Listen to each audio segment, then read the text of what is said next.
My name is Caitlin, and I just want to say before starting the video that if you hear any loud noises, it's the construction going on outside of my house right now, and I'll just try to talk over it and ignore it. So one of the first connections I made right out of the bat was with the guy in the beginning, before they started talking about the internal and external types of history and culture. But he was telling his personal story about how he was challenging the truth with his teacher. He explained how after he questioned the fact that Europe was a continent, he was sent to the principal's office by his teacher for disrupting the class. In chapter 2 on page 19, it states that the effects of socialization, whether we conform to them or choose to challenge them, are unavoidable and undeniable. So basically what I think this is saying is that our actions and what we believe in and what we say is going to directly affect how society views us and how they treat us.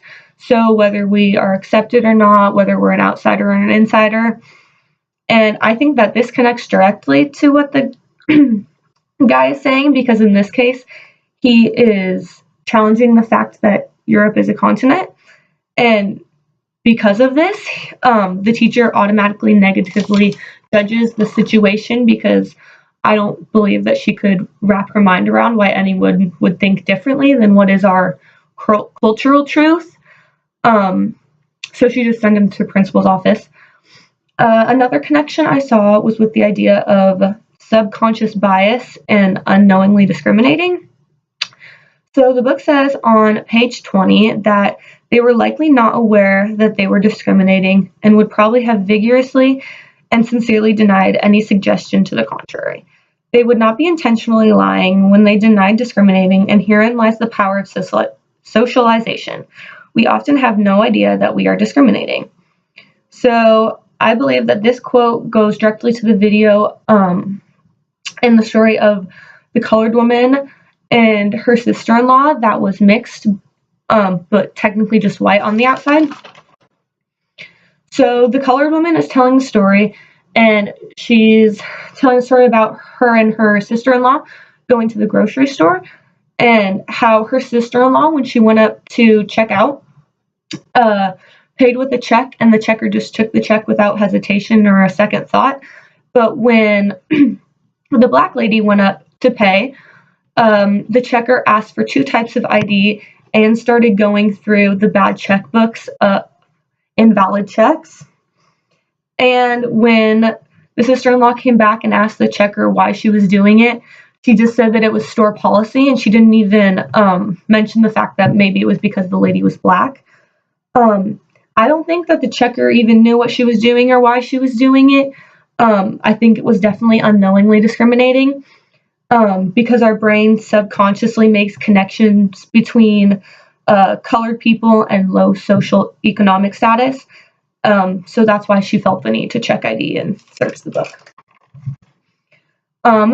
Then the last connection I made kind of goes with what I was just talking about with making assumptions and associating people with certain actions and cultures. In the video, a man was talking about how he asked cops what their first thought would be if they saw a young black man driving a really nice car down the street, and they automatically answered they would think of a drug dealer. And then when he asked the same question, but with a young white kid, they answered spoiled rich kid.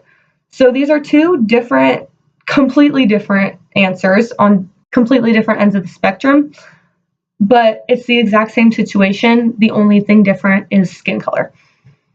This connects to what Sensoy and D'Angelo called racial filters on page 20, where it states that we are now unconsciously reading through these filters, which are filled with the assumptions and expectations that we have absorbed from the culture at large. So I believe that what this is saying is that through racial filters, we are judging someone based on their culture or based on our personal experiences with people of that culture, or how people have portrayed people of that culture, but not solely on just that individual and their personality and how they act. I believe that this kind of discrimination is wrong and this judgment is wrong, but I also don't think that there's any way to 100% fix this problem because people aren't even aware that they're doing it and that it's going on. So I don't know how we can fix it.